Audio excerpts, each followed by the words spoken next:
Let's look at our program. This is our Ruby joke program.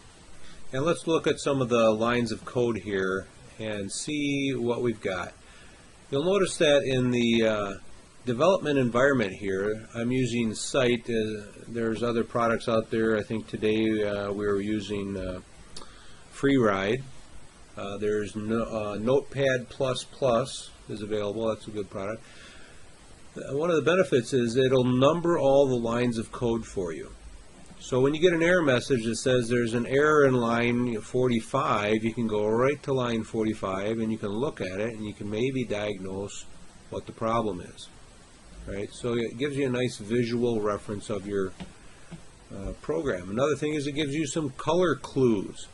The green lines are just basic text. They're there for the programmer's benefit. They are not instructions to the computer. They're so that you can read down and determine what is this portion of the code supposed to be doing. So in this case, I've modified the script, so I've got my name in here, the date that I modified it.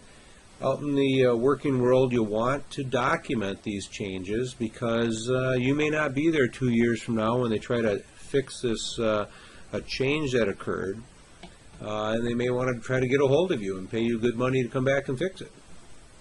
All right, a brief description. This Ruby script tells a series of 5 jokes. All right. Now you'll notice that all these lines start with the pound sign. All right, that's a clue. The pound sign is a special character that Ruby uses to identify lines that are just remarks. They're just plain text. They're not instructions, and so you must begin the line with the pound sign. Now spaces don't make any difference to Ruby. A space is ignored. Right? This is just for human readability. All right, so let's go down here. The next thing we come across is this command word or a special word called class. A class is an object that you're going to create, and you have to give it a name. In this case, it's called screen. So the object class called screen begins on line 16. Every object has an opening statement and an ending statement. Right? So class begins on 16 and it ends on 20. It's named screen, and inside of the class object is another command word called def for definition or define. All right, and you'll notice it also has a beginning line on 17 and it ends on 19. These end commands are tricky. You'll find out as you get into more complex programs that you'll oftentimes lose track of your end commands and you end up bundling things together and things don't work. So you'll notice also here for readability, the program indents so that these two line up, this beginning and end line up, and then this command beginning and end lines up. It's just to help you read it and discern what's going on a little easier. So in this case, the definition of CLS is going to be to define a method that clears the display area. The display area is going to be the screen here. When we run the joke command or the joke file, it erases the screen. Well, it doesn't really do that. It just looks like that to us. What it's really doing is using the puts command to put 25 times whatever this object is. Now this is another special character. As we saw down here when we modified our file, we just put plain text and we put it inside of quotation marks. Up here we've put this special character \n inside of quotation marks. And then we're going to do it 25 times. What that's basically going to do is put 25 blank lines on the screen. So it appears to the viewer that the screen goes blank, but really what's happening is you're scrolling the screen up 25 lines.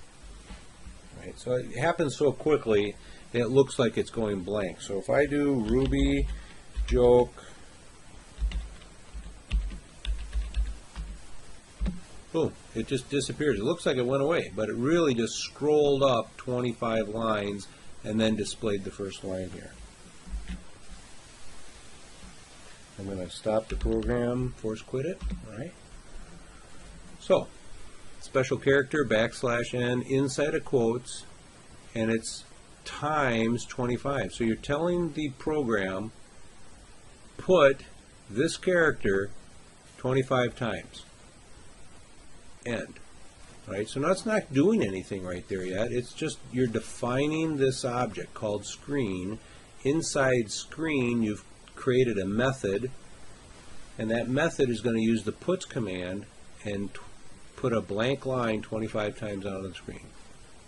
Right? So let's scroll down again. We've got another comment section here, main script. All right. So here's a command. There's no pound sign, so this is a real command here. And it says console_screen equals screen.new. All right, so here's screen, and we're basically saying we're going to create a new object, and we're going to base the new object, console screen, on an existing object that's been defined called screen. And we're going to use the method called new, which is a built-in method. We didn't have to define it. It's built right into Ruby. So we're basically saying, if you read this backwards, I want to create a new screen object, and I want to call it console screen. So that's one command. Let's go down to the next line. Another comment, execute the screen object's clear screen method in order to clear the screen. So we've defined how to do it up here. We've called the object screen. Now we're going to we're going to create a new one. All right, so we're now going to just run it. So here's console screen.cls. This is a syntax of how to execute a command. We're going to call the command, in this case we're calling object console screen, which is a copy of this one, dot, and then we're going to run the method cls. So inside of screen there's a method that we created called cls, and here we're calling that method. So we tell it inside of this object, run this method. So it's going to clear the screen. It doesn't do it up here, even though in lines 16 to 20 we've defined all these commands. It doesn't actually execute and run until right here on line 28. That's because in object programming you can create an object one time and then you can use it repeatedly over and over again anywhere else in the program just by calling its name. Alright, so we've done that. We're going to call the console screen object and run its method that's built into it.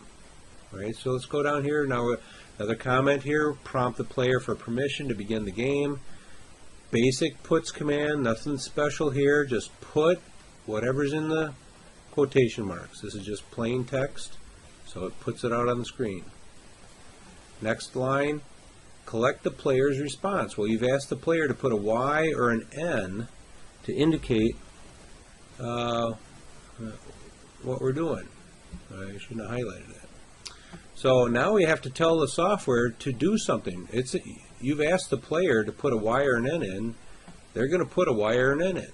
So we're telling the program to create an object or create a variable called answer and make it equal to, now here's a built-in variable. It's standard input is a object, and gets is its method that's built in. You didn't have to program this, you didn't have to define it.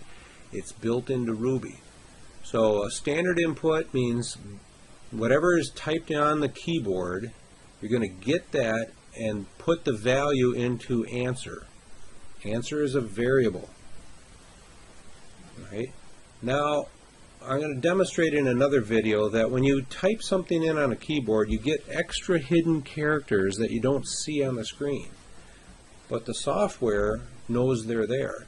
And so we have to use this built-in method called chop to trim off these unseen characters that actually exist. So we take our variable answer and then we use a dot and then the word chop exclamation, and it trims off these hidden characters. All right, now we're going to use a command called if. If answer equals equals, that's a special command, meaning not just equal to n, but equal to the text character inside of these quotation marks. So if answer equals whatever we put in here, and in this case n, then we want to clear the screen and put sorry to hear that, return and play again. So basically we've said put a y or an n to answer this question. Would you like to hear a funny joke? Y or n? And then we have to determine if they put an n in, what are we going to do? So if the answer equals the text value of a character n, we need to clear the screen and put in this statement, and then it ends.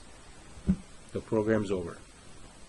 If answer doesn't equal n, it can equal anything else. We've asked them to put a y in there, but it can be anything other than n. We're only checking for the value of n. If it's anything other than that, it runs down here to the else command. So if answer equals n, we do this, else we do all of this. Again, we're going to clear the screen. We're going to put a statement out on the screen. We're going to pause while the player reads the line and wait for him to press enter. Then we're going to put another statement out on the screen and pause again while we wait for him to press enter. Clear the screen, put another joke on the screen, pause, wait for him to read it, press enter. Get the answer, press enter again. Pause, put another, we're putting all of the jokes out on the screen here. Pause, puts, pause, puts, pause, puts. Alright, and when it gets all said and done, it's over. So between the else command up here on 47 to the end command on 124, you're just putting the jokes on the screen, pausing in between each line, waiting for the player to press enter, and then the program ends. And that's how it knows, the software knows, that if answer equals n, it executes this line, it executes a clear screen and a put, and then it skips everything from the else command down to the next command, which in this case is end. So let's try it. If we run our Ruby jokes, would you like to hear a funny joke? No. It clears the screen. It puts sorry to hear that, please return and play again, and then quits the script entirely.